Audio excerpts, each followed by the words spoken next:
হাসিনার একটা চুল বাঁকা করার সাধ্য এই সরকারের নেই। প্রধানমন্ত্রী তারেক রহমান থেকে শুরু করে এনসিপির তরুণ নেতাদের চরম ঘোল খাইয়ে বিজয়ের বেশেই দেশে ফিরবেন হাসিনা। হ্যাঁ প্রিয় দর্শক, ঠিকই শুনেছেন, হঠাৎ করেই যেন শেখ হাসিনার পক্ষে সব বাঁধ ভেঙে ফুঁসে উঠলেন বিএনপির সাবেক নেত্রী রুমিন ফারহানা। জুলাই যোদ্ধাদের তাচ্ছিল্য করে আর বর্তমান ক্ষমতার মসনদে বসে থাকা সরকারের স্বরাষ্ট্রমন্ত্রীকে চরম ব্যর্থ আখ্যা দিয়ে সাফ জানিয়ে দিলেন শেখ হাসিনাকে ফাঁসি দেয়া তো দূরের কথা, দেশে ফিরলে তাকে স্পর্শ করার মুরদও কারো নেই। কিন্তু কেন হঠাৎ করে বিরোধী শিবিরে বসেও শেখ হাসিনার রাজনৈতিক ক্ষমতা ও শক্তির পক্ষে এভাবে প্রকাশ্য হুঙ্কার ছাড়লেন রুমিন ফারহানা? আজকের ভিডিওতে আমরা টেনে খুলে দেব রাজনীতির পেছনের সেই ভয়ঙ্কর হিসাব নিকাশ। আমার কষ্ট হচ্ছে, আমি আমার দেশ ছাড়া, ঘর ছাড়া, সবকিছু জ্বালিয়ে পড়ে দিয়েছে। 32 নম্বর বাড়িটা পর্যন্ত জ্বালিয়ে দিল। আমরা দুই বন্ধুটা ব্যবহার করি নাই, আমরা তো এই সম্পত্তি আমাদের নিজেদের জন্য ব্যবহার করিনি। ওই বাড়ি থেকে 6 দফা আন্দোলন, ওই বাড়ি থেকে স্বাধীনতার ঘোষণা দিয়েছেন জাতিপিতা, আর ওই বাড়িতেই তো আমার বাবা মা সব জীবন দিয়েছেন, তাদের রক্তের দাগ। বঙ্গবন্ধু শেখ মুজিবুর রহমান, যিনি না থাকলে আমরা স্বাধীনতা পেতাম না, আমরা বাঙালি জাতি হিসেবে আমরা কোথায় থাকতাম আমি জানি না। ওনার 7ই মার্চের ভাষণ এখনো শুনলে আমি সহ্য করতে পারি না। ওনাকে ভুলে থাকা যাবে না, ওনাকে আমরা মনে রাখবো। বাঙালি যতদিন বেঁচে থাকবে শেখ মুজিবের নাম নিতে হবে, নিতে বাধ্য। দর্শক, এতক্ষণ দেখেছেন ভিডিওর বিশেষ অংশ, এখন দেখবেন মূল ভিডিও। দর্শক, মূল ভিডিওতে চলে যাওয়ার আগে আপনাদেরকে ছোট্ট করে একটি অনুরোধ করব। আপনারা যদি এই ধরনের রাজনৈতিক ভিডিও পছন্দ করে থাকেন তাহলে আমাদের চ্যানেলটি সাবস্ক্রাইব করুন, এবং নিত্য নতুন এই ধরনের রাজনৈতিক ভিডিও সবার আগে পেতে হলে আমাদের ভিডিওতে ছোট্ট করে একটি লাইক দিয়ে পাশে থাকা বেল আইকনটিতে অল দিয়ে রাখুন। দর্শক, কথা না বাড়িয়ে চলেন এবার আমরা মূল ভিডিওতে চলে যাই। হাসিনার একটা চুল বাঁকা করার সাধ্য এই সরকারের নেই। প্রধানমন্ত্রী তারেক রহমান থেকে শুরু করে এনসিপির তরুণ নেতাদের চরম ঘোল খাইয়ে বিজয়ের বেশেই দেশে ফিরবেন হাসিনা। হ্যাঁ প্রিয় দর্শক, ঠিকই শুনেছেন, হঠাৎ করেই যেন শেখ হাসিনার পক্ষে সব বাঁধ ভেঙে ফুঁসে উঠলেন বিএনপির সাবেক নেত্রী রুমিন ফারহানা। জুলাই যোদ্ধাদের তাচ্ছিল্য করে আর বর্তমান ক্ষমতার মসনদে বসে থাকা সরকারের স্বরাষ্ট্রমন্ত্রীকে চরম ব্যর্থ আখ্যা দিয়ে সাফ জানিয়ে দিলেন শেখ হাসিনাকে ফাঁসি দেয়া তো দূরের কথা, দেশে ফিরলে তাকে স্পর্শ করার মুরদও কারো নেই। কিন্তু কেন হঠাৎ করে বিরোধী শিবিরে বসেও শেখ হাসিনার রাজনৈতিক ক্ষমতা ও শক্তির পক্ষে এভাবে প্রকাশ্য হুঙ্কার ছাড়লেন রুমিন ফারহানা? আজকের ভিডিওতে আমরা টেনে খুলে দেব রাজনীতির পেছনের সেই ভয়ঙ্কর হিসাব নিকাশ। শেষ পর্যন্ত দেখলে আপনার চোখ কপালে উঠতে বাধ্য। ভিডিওটি 1 সেকেন্ডও না টেনে সম্পূর্ণ দেখুন। প্রিয় দর্শক, 24-এর বিপ্লবের পর দুটি বছর পেরিয়ে গেছে। দেশের ক্ষমতার সমীকরণ বদলেছে, নতুন সমীকরণে বিএনপি ক্ষমতায় বসেছে। তারেক রহমান দেশ চালাচ্ছেন। জুলাই যোদ্ধা নাহিদ হাসনাতরাও এনসিপি গঠন করে এমপি হয়েছেন। এই তরুণ নেতারা প্রতিদিন মিডিয়াতে বড় বড় ভাষণ দিচ্ছেন, কিন্তু প্রশ্ন হলো, যার ভয়ে গত 15 বছর দেশের পুরো বিরোধী শিবির তটস্থ ছিল, সেই শেখ হাসিনা দেশে আসবেন কবে? সম্প্রতি এক টকশোতে এসে সেই প্রশ্নের উত্তর দিতে গিয়েই এক মহা বিস্ফোরণ ঘটিয়েছেন ব্যারিস্টার রুমিন ফারহানা। তিনি খোলাখুলি দাবি করেছেন শেখ হাসিনাকে বাংলাদেশে ফিরতেই হবে। এটি কোনো আবেগীয় কথা নয়, বরং একটি নিখাত রাজনৈতিক বাস্তবতা। রুমিন ফারহানা স্পষ্টভাবে হিসাব দেখিয়ে দিয়েছেন, শেখ হাসিনা 46 বছর ধরে কোটি কোটি নেতাকর্মী ও সমর্থক বেষ্টিত একটি বিশাল রাজনৈতিক দলের প্রধান। 1975 থেকে 1980 সাল পর্যন্ত যেভাবে দলটি ভেঙে চুরে গিয়েছিল, 1981 সালে ফিরে এসে যেমন তিনি দলের হাল ধরেছিলেন, ঠিক তেমনি 2026 সালেও তিনি ফিরে আসবেন। বিদেশের মাটিতে তার কিছু হলে কিংবা স্বাভাবিক মৃত্যু হলে তা হবে আওয়ামী লীগের কফিনে শেষ পেরেক। আর শেখ হাসিনা কখনোই তার কোটি কোটি নেতাকর্মী ও সমর্থককে এভাবে অভিভাবকহীন রেখে শেষ হয়ে যেতে দেবেন না। সুতরাং হিসাব পরিষ্কার, শেখ হাসিনা ফিরছেন, এবং তিনি ফিরলে এই সরকারের প্যান্ট ঢিলে হয়ে যাবে। কিন্তু যে শেখ হাসিনাকে ক্ষমতাচ্যুত করতে হাজারো ছাত্র জনতার রক্ত ঝরল, সেই হাসিনা আবারও রাজকীয় বেশে বাংলাদেশে ফিরে এসে বর্তমান সরকার তারেক রহমান আর এনসিপি নেতাদের রাজনীতির মাঠ থেকে উপড়ে ফেলবেন, এটা কি জুলাই যোদ্ধারা সহজে মেনে নেবেন? অবশ্যই না। তাই এনসিপি নেতা নাহিদ ইসলাম গর্জে উঠে বলেছেন, হাসিনা দেশে ফিরলেই সরাসরি তার সর্বোচ্চ শাস্তি নিশ্চিত করা হবে। নাহিদ ইসলামের এই হুঙ্কারকে এক তুড়িতে উড়িয়ে দিয়েছেন রুমিন ফারহানা। তিনি টকশোর স্টেজেই হাসতে হাসতে এনসিপি ও 24-এর বিপ্লবীদের চরমভাবে অপমান করলেন। রুমিন ফারহানা স্পষ্ট ভাষায় বলেছেন, রাজনীতিতে একটু হুঙ্কার টুঙ্কার না দিলে তো হয় না।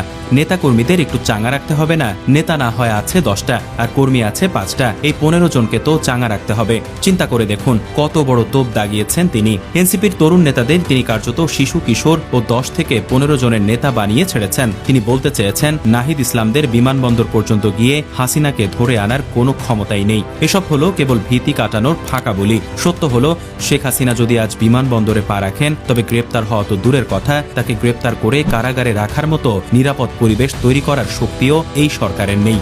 শেখ হাসিনা দেশে ফেরা মাত্রই পুরো রাজনীতি উল্টে যাবে এবং সরকারের হাত পা জমে বরফ হয়ে যাবে। শুধু রাজনৈতিক হুঙ্কার নয়, শেখ হাসিনার ফিরে আসার পেছনে যে সুনির্দিষ্ট আইনি ও বিচারিক ছক রয়েছে সেটিও ফাঁস করে দিয়েছেন রুমিন ফারহানা। তিনি মনে করিয়ে দিয়েছেন, ফৌজদারি কার্যবিধি বা দেশের প্রচলিত আইন অনুযায়ী শেখ হাসিনা আত্মসমর্পণ করে জামিনের আবেদন জানালে আইনগত প্রক্রিয়া মেনেই এগোতে হবে। কোনো রাজনৈতিক দলের রেডিমেড সাজার হুঙ্কার কিংবা রাজপথের প্রতিশোধমূলক আবেগ দিয়ে আইন চলে না। আসলে বিদেশের মাটিতে নির্বাসিত জীবন কাটে না বলেই শেখ হাসিনা আইনি লড়াইয়ের মুখোমুখি হতে বাংলাদেশে পা রাখছেন। আর এখানেই শুরু হবে বর্তমান সরকারের আসল বিপদ। না পারবে বিচার বিভাগকে চাপ দিয়ে বেআইনি সিদ্ধান্ত নিতে, না পারবে রাজপথে আওয়ামী সমর্থকদের ঢল সামলাতে। অর্থাৎ আইন ও রাজপথ দুই পথেই তারেক রহমান ও এনসিপিকে আইনি মারপ্যাচে কাত করার চূড়ান্ত নীল নকশা তৈরি করেই মাঠে নামছেন শেখ হাসিনা। শুধু এনসিপি নয়, বর্তমান স্বরাষ্ট্রমন্ত্রী ও সরকারের সর্বোচ্চ পর্যায়কে ধুয়ে দিয়েছেন রুমিন ফারহানা। তিনি পরিষ্কার বলেছেন, স্বরাষ্ট্রমন্ত্রী নিজেকে ডি ফ্যাক্টো প্রধানমন্ত্রী মনে করছেন দেশের সব মন্ত্রণালয়ের মালিক তিনি। কিন্তু বাস্তব সত্য হলো, তার নিজের স্বরাষ্ট্র মন্ত্রণালয়ই আজ পুরোপুরি ডুবে গেছে। দেশের আইন শৃঙ্খলা পরিস্থিতির চরম অবনতি, রাজপথে বিশৃঙ্খলা আর সরকারের অদক্ষতার দিকে আঙুল তুলে রুমিন ফারহানা প্রমাণ করে দিয়েছেন যে বর্তমান প্রশাসন সম্পূর্ণ ব্যর্থ।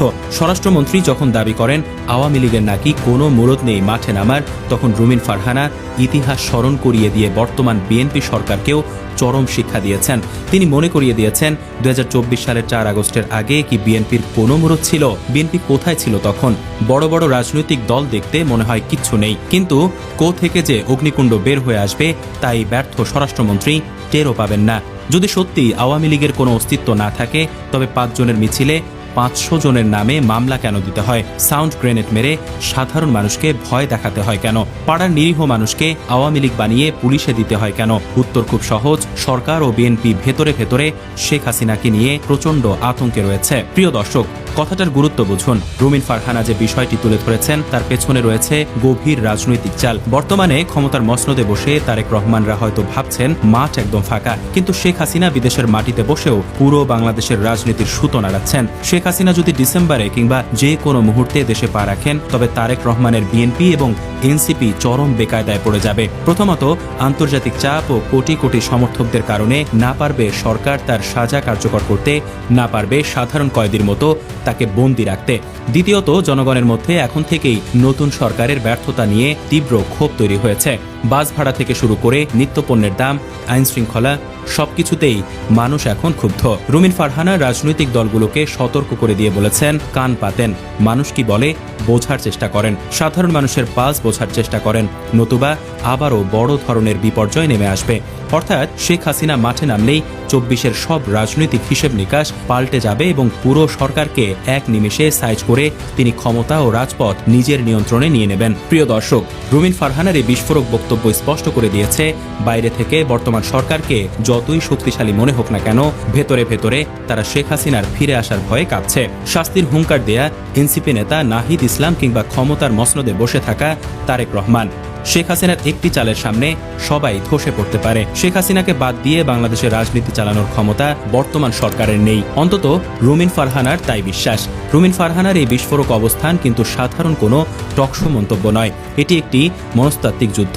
ক্ষমতার মসনদে থাকা তারেক রহমান এবং নতুন তরুণ নেতারা যখন মিডিয়ার সামনে নিজেদের একমাত্র ক্ষমতার অধিকারী ভেবে আত্মতুষ্টিতে ভুগছেন, ঠিক তখনই তাদের সেই মিথ্যে স্বপ্নের বেলুন ফুটো করে দিয়েছেন তিনি। কারণ সাধারণ জনতা কিন্তু কোনো রাজনৈতিক দলের দরবারি বক্তৃতা শোনে না, তারা শোনে বাসের হেল্পার, ক্ষুদ্র ব্যবসায়ী আর সাধারণ মানুষের গলার সুর। রুমিন ফারহানা রাজনীতিকে আয়না দেখিয়ে সোজা বলে দিয়েছেন, জনগণের এই ক্ষোভ ও অসন্তোষকেই শেখ হাসিনা অস্ত্র হিসেবে ব্যবহার করবেন। মিডিয়ার পর্দায় এনসিপির হুঙ্কার আর রাজপথে সাধারণ মানুষের চরম দুর্ভোগের ব্যবধানটাই শেখ হাসিনাকে রাজকীয়ভাবে রাজনীতিতে ফিরিয়ে আনবে। আর তখন ঘরে বসে হাত কামড়ানো ছাড়া তারেক রহমানদের আর করার কিছুই থাকবে না। আপনার কি মনে হয়, রুমিন ফারহানা যা বললেন, শেখ হাসিনা দেশে ফিরলে কি সত্যিই তারেক রহমান ও এনসিপি চরম বিপদে পড়ে যাবে, নাকি সরকার শেখ হাসিনাকে আটকে রাখতে পারবে? রুমিন ফারহানার এই ভয়ঙ্কর হুঙ্কার নিয়ে আপনার মতামত কমেন্ট বক্সে লিখে জানান। 15 বছরের নিরবচ্ছিন্ন বিদ্যুৎ পাইছি, 15 বছরে এরকম গ্যাস সংকটের মধ্যে পড়ি নাই, 15 বছরের ল অ্যান্ড অর্ডার সিচুয়েশন সাধারণ মানুষের জন্য বেটার ছিল। এই দেশের মানুষ প্রতি মুহূর্তে এখন তুলনা করবে 2008 থেকে 24 কেমন ছিল আর 26-এর ফেব্রুয়ারি থেকে অনওয়ার্ডস কেমন আছে? মাঝখানের 2 বছর না, মাঝখানে 2 বছর তো কোনো রাজনৈতিক সরকার ছিল না। তারা তো বাংলাদেশকে আরো কয়েক বছর পিছিয়ে দিয়ে গেছে। মব ভায়োলেন্স, উগ্রপন্থার উত্থান, এক্সেট্রা এক্সেট্রা, ওগুলো বাদ দিলাম আমি দুটো পলিটিক্যাল গভর্নমেন্টের তুলনা করি। মানুষ তুলনা করবে 8 থেকে 24 এবং তারপর 26-এর ফেব্রুয়ারি থেকে অনওয়ার্ডস। সেখানে 15 মাসের সাথে 5 মাসের তুলনা কি ঠিক হয়? 15 বছর এবং 5 মাসের তুলনা 15 বছরে তাহলে তো মানুষ বলবে যে আমরা তো আরেকটু বেটার থাকবো। 15 বছরে নিরবচ্ছিন্ন বিদ্যুৎ পাইছি, 15 বছরে এরকম গ্যাস সংকটের মধ্যে পড়ি নাই, 15 বছরে ল অ্যান্ড অর্ডার সিচুয়েশন সাধারণ মানুষের জন্য বেটার ছিল। পলিটিক্যাল গুম খুনের কথা কিন্তু বলছি না, ইচ্ছা করে আমার এই কথাকে পেঁচানো হয়। পলিটিক্যাল গুম খুনের কথা বলছেন আপনি। রুহুল কবির রিজভী হলো অন্য আলাপ, কিন্তু আপনি যদি কুদ্দুস হন, সেলিম হন, রহিম হন, করিম হন, তাহলে আপনার জীবনে 100 দিনে 605টা খুন, ইট ম্যাটার্স। আপনার জীবনে 2500-এর উপর 100 দিনে ছিনতাই, চুরি, ইট ম্যাটার্স। 3000-এর উপরে রেপ বা নারীর উপর অপারেশন, ইট ম্যাটার্স। ঠিক আছে? এবং বলা হচ্ছে যে আগের তুলনায় এই ক্রাইম বেড়েছে। এবং আপনি যখন দেখবেন যে এই ক্রাইম কন্ট্রোলের দায়িত্ব যেই মন্ত্রীর, তিনি সারাক্ষণ সংবিধান নিয়ে পেঁচাল পারেন জ্ঞানী ভাব ধরে এবং নিজের মন্ত্রণালয়ে জিরো পারফরমেন্স দেখান, তখন সার্টেনলি আপনার ভালো লাগবে না রে ভাই। প্রিয় দর্শক, আমাদের আজকের ভিডিও সংক্রান্ত আপনার মূল্যবান মতামত অবশ্যই আমাদের কমেন্ট সেকশনে লিখে যাবেন। দর্শক, ভিডিও শেষ করে দিচ্ছি, দেখা হবে পরের কোনো ভিডিওতে। যাওয়ার আগে একটি অনুরোধ করবো, আপনারা যদি আমাদের চ্যানেলে নতুন হয়ে থাকেন তাহলে সাবস্ক্রাইব করে পাশে থাকা বেল আইকনটিতে অল দিয়ে রাখুন। এতক্ষণ আমাদের সাথে থাকার জন্য আপনাদেরকে অসংখ্য ধন্যবাদ। আল্লাহ হাফেজ।